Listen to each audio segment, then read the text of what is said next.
good Entrepreneurship Tuesday morning to you. You are watching Y254 channel, and this is Why in the Morning, your favorite breakfast show. As you know, it's Entrepreneurship Tuesday, and it's about time we let you know how to make money or how to maximize the opportunities around your environment to enable you to be sustainable and to enable you to sustain yourself in future. So today, our first guest of Entrepreneurship Tuesday. Oh, by the way, if you do want to participate in the conversation, you can find us on Twitter at Y254 channel. The hashtag is Why in the Morning. Hashtag Entrepreneurship Tuesday. On Facebook, we're at Y254. On Instagram, we're at Y254_channel. And in case you miss any of the valuable insight here on YouTube, find us at Y254 channel. With me in studio today, I have a queen. I have the CEO and founder of Transolution Services. And she's here to let you know how you can eliminate communication barriers to enable you to maximize the opportunities, whether in this country or abroad. Emmanuella Aboa, kindly say good morning to the Y254 family. Good morning, viewers and listeners, and good morning, Hilda. Yes. Thank you for having me on your show. Now, it's about time you let us know why the interest in translating different languages, in training young people to be able to speak or interpret, and what was the importance? Where did your passion for this delve from? Thank you for the question, Hilda. Transolution Services really is a company that aims at transforming the lives of young people. Our vision as a company is to build the current and the next generation of African leaders and create opportunities for them. And like you've mentioned it rightfully, we do so through translation and interpretation, and of course, training and coaching. The translation and interpretation, we currently provide linguistic services in over 20 international languages.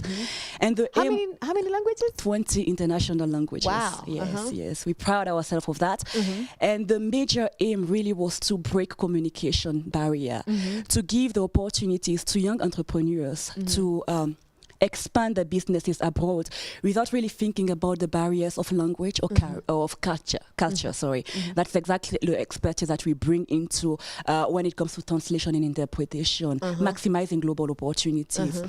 And as far as the training and coaching is concerned, we basically started it to equip young people with various skills to make them competitive in the workplace and of course in their businesses. The translation and interpretation, I started because I'm bilingual myself. I speak French and English, so it was a way of making money at the beginning. Yes. French and English. Yes. Yes. All right. So let me understand. Are you Kenyan by nationality, or are you from elsewhere? I'm half Ivorian, half Senegalese, but I've been living in Kenya since 2002, so it's been 16 years now. My kids are born here, so I guess I am Kenyan by force. Okay, Kenyan by force, by fire. All right, no problem. Anyway, I'd like to understand, let's get to know the CEO a little bit. Yes. We'd like to understand your background. Where did you go to school? Did you train for this? Do you need any training? And if at all, I'm interested in linguistics and what have you, what do I need to know? Okay, I was born and raised in Côte d'Ivoire, like I said, from Côte d'Ivoire. Yes, Côte d'Ivoire or Ivory Coast. Yeah, and I came to Kenya in 2002. I studied business administration from Edith Cowan University in Australia. Then I pursued a master's in business administration now from Marymount, California University. So my background is mostly in business, sales, marketing, PR, and all. I started having an interest in translation and interpretation because of the opportunity that I saw in it. Back in 2011, when I established my organization, there were quite a number of international NGOs coming to establish themselves in Kenya, and the language was still a barrier. And prior to starting it officially, because now the University of Nairobi provides translation interpretation as a course, but at that time there was no university that was providing such services. And I did not have the financial resources really to enroll in a school and pursue that career. So I find myself a mentor, someone who had been in the linguistic industry for over 20 years. Oh, you found yourself a mentor. Yes, I found myself a mentor. He's been around for over 20 years, working for international organizations such as the UN. So I went and knocked at his door, and I asked him to train me. Okay, so when you went there, you said, I'd like to be trained. Yes. What questions did your mentor ask you? What questions did they have for you? Why did they accept? Take us through the process of convincing a mentor to take you up. I knew where he was based, so I made an appointment and went to see him, pretending to be a client, a Pretending potential to be a client, client. exactly. And so we met up, and now I disclosed my true intention. And he laughed and he told me, I don't have time for that. Oh. He told me, I don't have time for that. You can enroll in Sweden. He gave me a university in Sweden where he himself studied before becoming a translator. I said, well, I don't have the resources. So what do I do now? Because I want to pursue that career. Then he asked me my intention. And of course, at that time, like I mentioned, it was mostly based on finances. And he tested me. He gave me a document and he asked me to translate. I did. Wait, so he actually put you through a test? Yes, there and then, right there and then. Uh-huh. I translated and he said, this is pathetic. I'm sorry. And my spirit was broken. And I said, well, that's exactly why I need your help. And he closed his laptop and he said, well, I have another meeting. I said, well, you'll see me again here tomorrow and the day after. Because I know you are the best and I want to work with the best. He smiled and he told me, okay, come tomorrow at 8. And that's how we started. Wow. So you actually did push, huh? Please Yes, don't let rejection hold you back. No, I you can shouldn't. see a lot of pushing here indeed. Okay, so let's talk about some of the when it comes to translation and interpretation, there's always the issue of people's dialects, accents, the languages, street language, and what have you. How do you train, how do you overcome such? Because that is still some sort of, because even in Kenya, the Swahili that Kenyans speak is not the same Swahili that is purported to be our national language. Definitely. So how do you deal with that? What training do you give when it comes to handling that? Okay, first of all, we do not give any training on translation and interpretation. Our training is based on self-awareness, development, and entrepreneurship skills. Yeah, translation and interpretation, we already work with qualified individuals. Why? Because we are not a school and we feel that University of Nairobi already does such an amazing job. Then we would not want to come in and spoil that. And so when it comes to dialect and all, we learn. Yeah, we've learned that many a similar word can have different meanings. So most of the time when we work with organization, we also ask them if they have a directory of words. Because let's say for an example, I take a word in French, prix. Prix is price. In certain English countries, it could be awards. So there are different terminologies. Yes. So what we always inquire when we start off an assignment is to request the client if they already have a dictionary so that we do not mix the words. Then we try to understand as well the context of the organization, because translation and interpretation is all about the context of the language. So when we do, then it becomes much easier. Okay, interesting. Can I ask you if you've had an experience where you wanted to take advantage of a certain deal or a certain business opportunity, but you were unable because of that, because of inability to communicate? Have you ever had such an experience? Myself, no, but we've had clients. We've a recent one really happened last year when one of our clients wanted to get into China, and the language was a barrier, and he felt that he was being taken advantage of, and so he came to us. His partners as well were not clear, and they were not a reflection of what he was sharing. He could tell, even if you don't understand the language, you can tell body language when someone is lying to you or creating certain things. And so they came to us, and we were able to go to China with them and to be able to provide the services. And indeed, like in the contract, when we realized what they told him and what was in the contract, completely different. Interesting. So the client was actually saved, yes, he or was rescued from a by bad deal. Transolution Services. Okay. All right. Thank you very much. We now acknowledge. Aside from, I'm glad that you mentioned that this is important so that people also don't take advantage of you. What other benefits are there that from being able to speak different languages? What other benefits can you tell the young people at home can you enjoy aside from being saved from conniving people? Yeah. Okay, well, there are many advantages. Let's see from a workplace environment. Let's say that you're working for a company. it exposes you, basically, because when you work for an NGO or for the private sector, nowadays, because we live in such a global world, you are able to get promoted or get assignments outside your country of origin because of the fact that you can speak various type of languages. So that brings opportunities. And as an entrepreneur, really, it's all about your businesses, basically, because there are no barriers. So you can enjoy the opportunity that comes with working abroad, with establishing your business abroad. And I guess that is all we want, basically, to make money. And coming up with money really means having a different mindset and taking advantage, like I said, of global opportunities. Yes. Okay, interesting. Now we understand at home. I hope you're paying attention, because class is in session over here. Yes, I hope you're paying attention. You can be able, even if you get promoted or you get posted to a different work environment in a different zone, you can be able to go, because you can be able to communicate, and you'll be the best candidate for that job, you know. And of course, as well, as a translator and interpreter, they pay well. The industry pay quite well as well. Oh, for real? Yes, as a business, it's a huge opportunity in terms of your financial resources. Yes. So what do we call an interpreter or a translator? Translopreneur? All right, translopreneurs out there. All right, it's about time we talk about some of the challenges that you have faced in establishing your own company.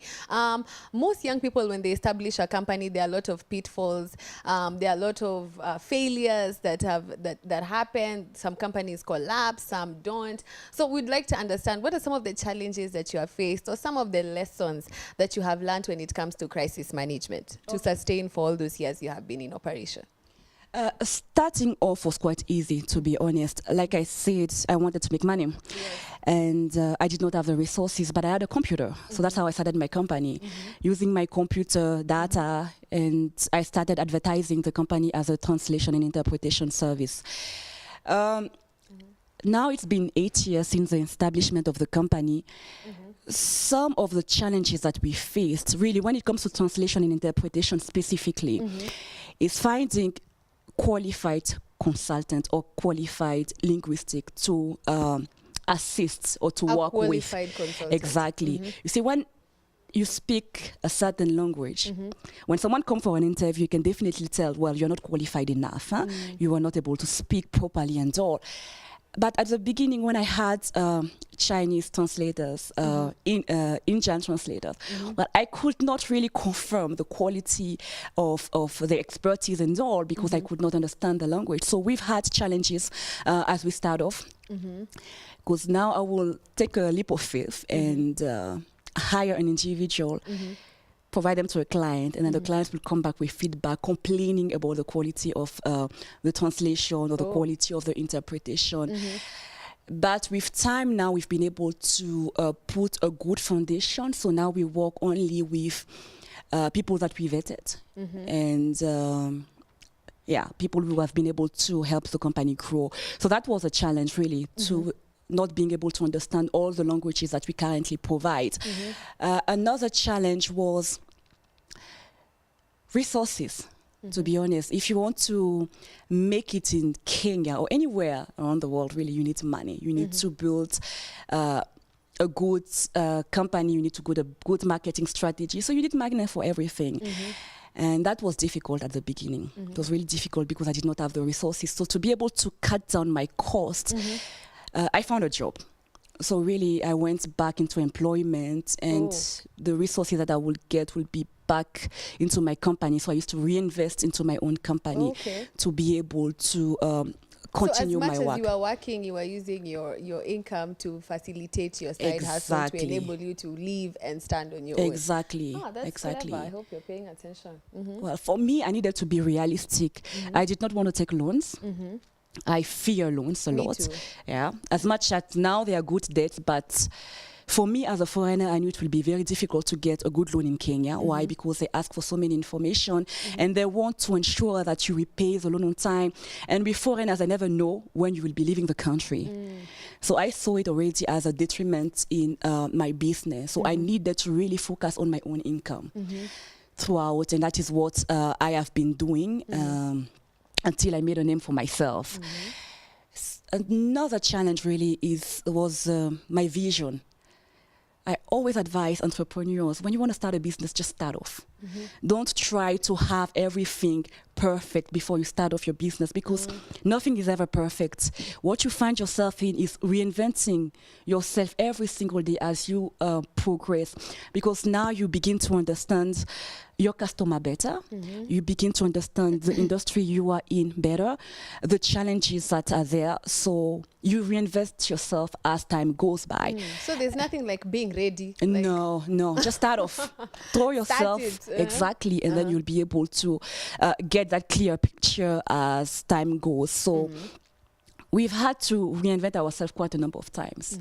And that was also a challenge, because every time you reinvent yourself, you need to be passionate about what you do. You need to be convinced about what you do, because your staff need to be aware of the confidence that you have to build them up as well. So having that idea of waking up every morning, even when you don't make money, to keep pushing your organization was still a challenge for us. All right, interesting. Speaking of challenges, Afan is asking, when we have different global trades and technology is definitely changing, and we have apps that can translate for us what people are saying and what have you. How has that affected your particular company? It hasn't in any way. Why? When we think about apps, we think about the Google Translates and so forth. Google Translate is a major app that people use for translation.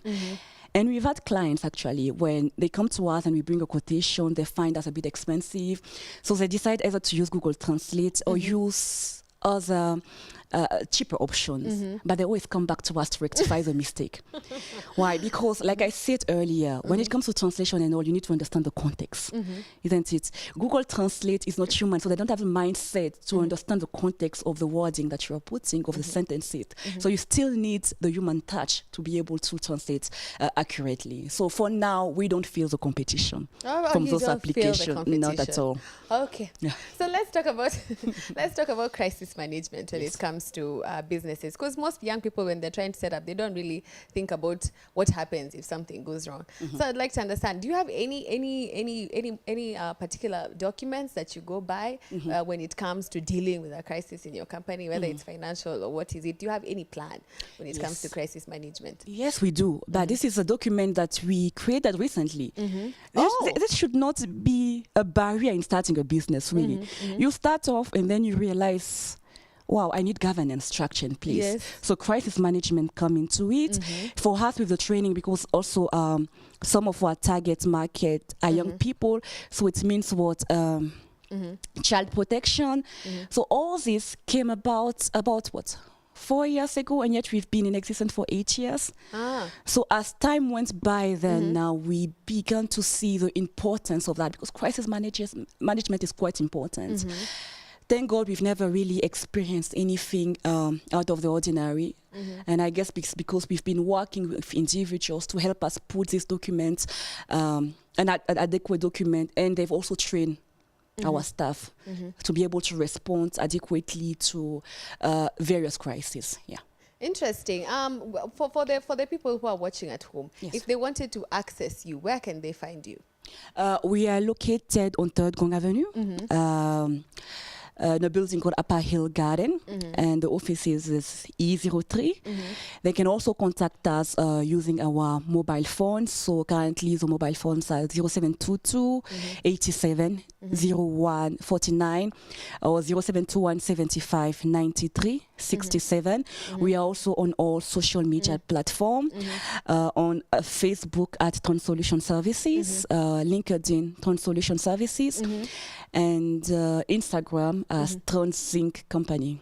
I hope they can hear that, because my accent, I can even feel it when I speak. It's okay. When they Google Transolution, they'll be able to see all. Yes. All right. Interesting. So when it comes to global trends and it comes to support from government and what have you, what more can the government do to support people in your line of work when it comes to linguistics? Are there any challenges that you have faced that the government can do something about?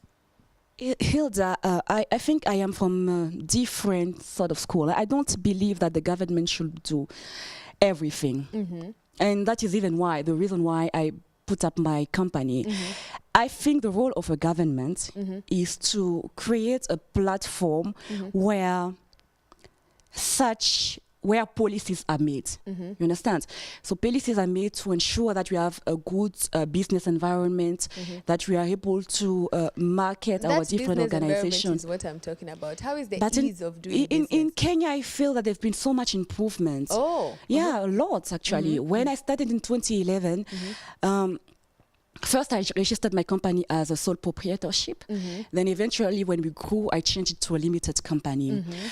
When I started, they used to request so many information, and it will take us about, 4, 5, 6 months. I remember my first certificate 5, 6 months to get your papers. it was ridiculous. Those are the things I'm talking about. But nowadays, no. Nowadays, you can do it. You get your certificate within weeks. Yes, actually, like 2 weeks. Yeah, and you can register on your mobile phone. Things have changed. The Kenyan government has done so much to improve the ease of business, and that's why every year, I don't know what is the current statistic, but every single year, World Bank normally provide information regarding various African countries and the ease of doing business.